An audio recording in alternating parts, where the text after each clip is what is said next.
திருமாலை ஈந்தேனோ தொண்டரடிப்புடியார் போலே. சாமி, இது தொண்டரடிப்புடியாழ்வார் கதை என்று சொல்ல ஆரம்பித்தாள் திருக்கோளூர் பெண். திருக்குடந்தை அருகே திருமண்டங்குடி என்ற ஒரு சிறிய ஊர். இந்த ஊரில்தான் இந்த ஆழ்வார் பிறந்தார். பெற்றோர்கள் இவருக்கு விப்ரநாராயணன் என்று பெயர் சூட்டினர். சிறு வயதிலேயே வேதங்களையும் சாஸ்திரங்களையும் நன்கு கற்றார். ஒரு முறை திருவரங்கம் சென்று அரங்கனை சேவித்தார். அவன் அழகில் மயங்கினார். திரும்ப ஊருக்கே வரவில்லை, திருவரங்கத்திலேயே தங்கிவிட்டார். திருவரங்க கோவிலுக்கு பக்கத்தில் ஒரு அழகிய பூந்தோட்டம் ஒன்று அமைத்தார். அதில் வண்ண வண்ண பூச்செடிகள், துளசி செடிகளை வளர்த்து நறுமணம் மிக்க பூக்களை கொண்டு பெரியாழ்வார் போல அழகிய மாலைகளை கட்டி அரங்கனுக்கு சூட்டினார். இப்படி இருக்கையில் ஒரு நாள் தேவதேவி என்ற ஒரு பேரழகி தன் தோழிகளுடன் உறையூரிலிருந்து திருவரங்கம் வழியாக வரும் பொழுது ஆழ்வாரின் தோட்டத்தை கடந்து சென்றார்கள். அப்பொழுது தேவதேவி அதன் அழகில் மயங்கினாள். என்ன அழகு, என்ன அழகு! வண்ணமயமான நறுமணம் மிக்க மலர்கள் என்று பிரமித்து நின்றாள்.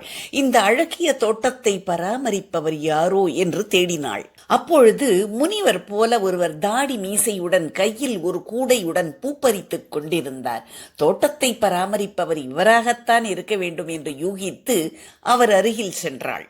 ஆனால் விப்ரநாராயணனோ தேவதேவியை கவனிக்காமல் பூப்பறித்துக் கொண்டிருந்தார். அவருக்கு அரங்கனின் தொண்டுதான் முக்கியம். தேவதேவிக்கு மிகுந்த கோபம் வந்தது. என் அழகை கவனிக்காத இவர் என்ன பித்து பிடித்தவரா என்று கேட்டாள். தேவதேவி, இவர் திருவரங்கநாதனின் தொண்டன். உன் அழகெல்லாம் இவருக்கு ஒரு பொருட்டல்ல என்று கூறினாள் தோழி. இது தேவதேவிக்கு இன்னும் கோபத்தை வரவழைத்தது. இவரை என் அழகில் மயங்க வைக்கிறேன் என்றாள் அவள். பக்கத்தில் இருந்த தோழி, முடியவே முடியாது, நீ அப்படி செய்தால் நான் உனக்கு அடிமையாகி விடுகிறேன் என்றாள். தோழி சவாலை ஏற்ற தேவதேவி தன் அலங்காரங்களை களைந்தாள். எளிய உடை அணிந்து விப்ரநாராயணன் காலில் விழுந்து, சுவாமி, நான் இத்தனை நாட்களாக என் வாழ்க்கையை வீணாக்கி விட்டேன். இனி பெருமாளுக்கு தொண்டு செய்து என் பாவத்தை போக்கிக் கொள்ள வேண்டும். இந்த தோட்டத்தில் தொண்டு புரிய எனக்கு அனுமதி அளிக்க வேண்டும் என்றாள். விப்ரநாராயணனும் இறக்கப்பட்டு அனுமதித்தார். ஆசிரமத்திற்கு வெளியே தோட்டத்திலேயே தங்குவதற்கு இடமும் கொடுத்தார். சில மாதங்கள் கழித்து மழைக்காலம் வந்தது. ஒரு நாள் நல்ல இடியுடன் கூடிய பலத்த மழை. தேவதேவி ஆசிரமத்திற்கு வெளியே குளிரில் உடைகள் நனைந்து நடுங்கிக் கொண்டிருந்தாள். விப்ரநாராயணன் அவளை பார்த்து பரிதாபப்பட்டு அவளை ஆசிரமத்திற்கு உள்ளே அழைத்து உடுக்க தன் உடைகளை கொடுத்தார். அப்பொழுது அவள் அழகில் மயங்கினார். அதற்கு பிறகு அரங்கனின் தொண்டை மறந்தே போனார். தேவதேவி ஆழ்வாரை மயக்கினாள். ஆசிரமத்திற்குள்ளேயே நிரந்தரமாக தங்க ஆரம்பித்தாள். ஆழ்வாரின் செல்வத்தை அபகரித்தாள். சில காலம் கழித்து அவரை வீட்டை விட்டு துரத்திவிட்டாள். ஆழ்வார் அவளை மறக்க முடியாமல் வீட்டு திண்ணையிலேயே கிடந்தார். ஒரு நாள் நம்பெருமாளும் நாச்சியாரும் அந்த வழியே வந்த பொழுது விப்ரநாராயணன் திண்ணையில் கிடக்கும் காட்சியை பார்த்தார்கள். நாச்சியார் ஆழ்வார் மீது கருணை கொண்டு நம் பக்தனை திருத்தி மீண்டும் அவரை பூமாலை கட்டும் தொண்டில் ஈடுபடுத்த வேண்டும் என்று சொல்ல, பெருமாளும் சரி என்று ஒரு சிறுவனின் வடிவத்தை எடுத்துக்கொண்டார். தன் தங்க வட்டில்களில் ஒன்றை எடுத்துக்கொண்டு தேவதேவியின் வீட்டிற்கு சென்றார். யாரப்பா நீ என்று தேவதேவி கேட்க, சிறுவன், நான் விப்ரநாராயணனின் சிஷ்யன், அவர் இதை உங்களுக்கு கொடுத்து அனுப்பினார் என்று பளபளக்கும் தங்க வட்டிலை அவளிடம் கொடுத்தான். தேவதேவி அதை மகிழ்ச்சியுடன் வாங்கிக் கொண்டாள். விப்ரநாராயணனை திண்ணையில் இருந்து உள்ளே அழைத்து கொண்டாள். மறுநாள் கோவிலை திறந்த பொழுது வட்டில் ஒன்றை காணவில்லை. அர்ச்சகர்களுக்கு ஒரே அதிர்ச்சி. கோவில் வட்டில் களவு போனது என்ற செய்தி அரசனுக்கும் எட்டியது. அரசன் காவலாளிகளை அனுப்பி தேடச் சொன்னான். தேவதேவியின் தோழி ஒருத்தி தங்க வட்டில் ஒன்று தேவதேவியின் வீட்டில் இருக்கிறது என்று துப்பு கொடுக்க அரசன் அதை விசாரித்தான். தேவதேவி, விப்ரநாராயணனின் சிஷ்யன் என்று ஒருவன் சொல்லிக் கொண்டு வந்தான், அவன்தான் இந்த வட்டிலை கொடுத்தான் என்று சொன்னாள். உடனே விப்ரநாராயணனை கூப்பிட்டு விசாரித்தார் அரசன். எனக்கு சிஷ்யனே கிடையாது என்றார் அவர். அரசன் வட்டிலை கோவிலில் சேர்த்துவிட்டு தேவதேவிக்கு அபராதம் விதித்தான். விப்ரநாராயணனை சிறையில் அடைத்தான். அன்று இரவே திருவரங்கன் அரசனின் கனவில் தோன்றினார். விப்ரநாராயணன் கதையை கூறினார். அரசன் விழித்துக் கொண்டு உடனே விப்ரநாராயணனை விடுவித்தார். பூமாலை கட்டிக்கொண்டு தொண்டனாக இருந்தேனே, இப்படி சம்சாரத்தில் மூழ்கி தாழ்ந்து போன என்னை உன் கருணையால் மீட்டுக் கொணர்ந்தாய் என்று ஆழ்வார் அரங்கனின் அருளை நினைத்து நெஞ்சுருகி இனி தன் வாழ்நாளெல்லாம் அரங்கனுக்கே ஆட்பட்டு இருக்க வேண்டும் என்று உறுதி கொண்டு ஸ்ரீரங்கத்து அரங்கனை மட்டுமே பாடிக்கொண்டிருந்த இந்த ஆழ்வார் பழையபடி துளவத் தொண்டில் ஈடுபட்டார். இவரை திசை திருப்பிய தேவதேவியும் திருந்தி திருவரங்கன் திருவடியே தஞ்சம் என்று பணிபுரிந்து நற்கதி பெற்றாள்.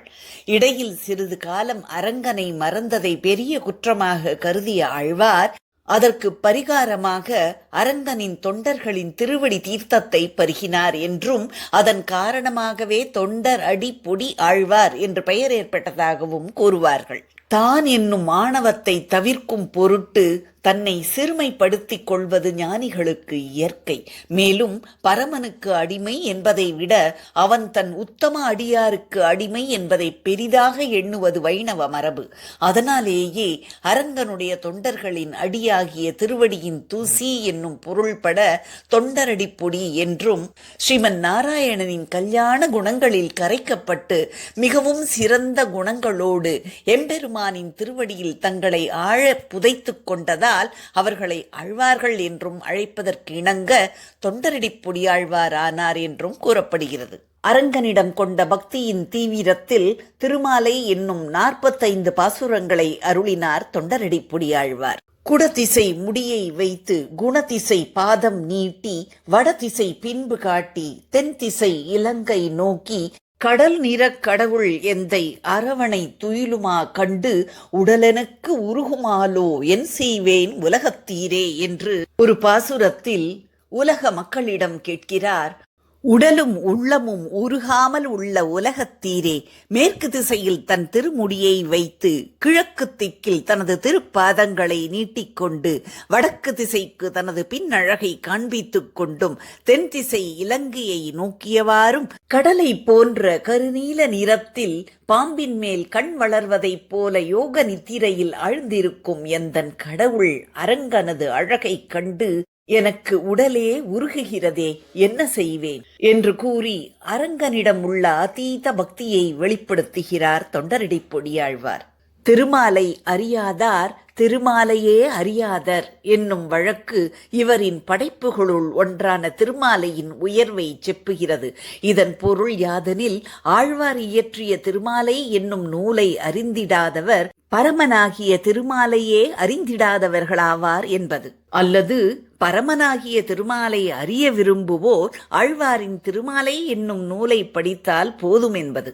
திருமால் ராமனாக அவதாரம் செய்த பொழுது விஸ்வாமித்திரர் யாகம் காக்க அவருடன் காட்டுக்குச் செல்கிறார். ராம லக்ஷ்மணர்கள் விஸ்வாமித்திர ரிஷியுடன் இரவு பொழுதை காட்டில் கழிக்கின்றனர். விடியல் வேளையில் கௌசல்யா சுப்ரஜா ராமா உத்திஷ்ட என்று விஸ்வாமித்திரர் ராமனை துயிலெழுப்புகிறார் அல்லவா?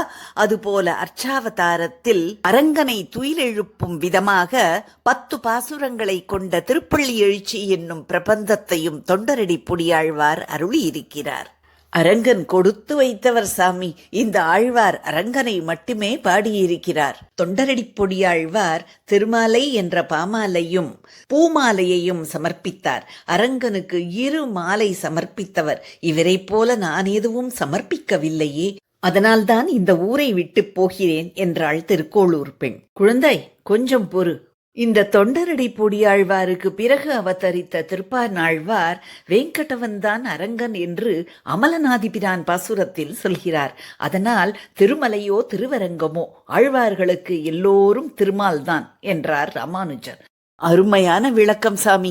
திருமாலை முழுவதும் திருமாலின் தொண்டர்களின் பெருமையைத்தான் ஆழ்வார் சொல்கிறார். அதில் ஒரு பாசுரத்தில் நாராயணா என்று பகவானுடைய நாமத்தை துதிக்கும் அடியார்களாக இருந்தால் அவர்கள் அமுது செய்த பின் மீதமானது புனிதமே ஆகும் என்கிறார் ஆழ்வார். இதை கேட்ட ராமானுஜர், பிள்ளாய், இது எனக்கு மிகவும் பிடித்த பாசுரம் என்று கூறுகிறார். அந்த பெண் சற்றும் யோசிக்காமல், அவன் உரைக்கப் பெற்றேனோ திருக்கச்சியார் போலே என்றாள். அடுத்து வரப்போகும் கதை காஞ்சி வரதனும் அவனுடன் உரையாடும் நம்பியை பற்றியும் என்று தெரிந்தவுடன் ராமானுஜர் முகத்தில் என்ன ஒரு மகிழ்ச்சி! கதையை தொடர்ந்து அடுத்த வீடியோவில் கேட்போமா? இந்த சேனலுடன் இணைந்திருங்கள். To watch more videos, please press the subscribe button and the bell icon.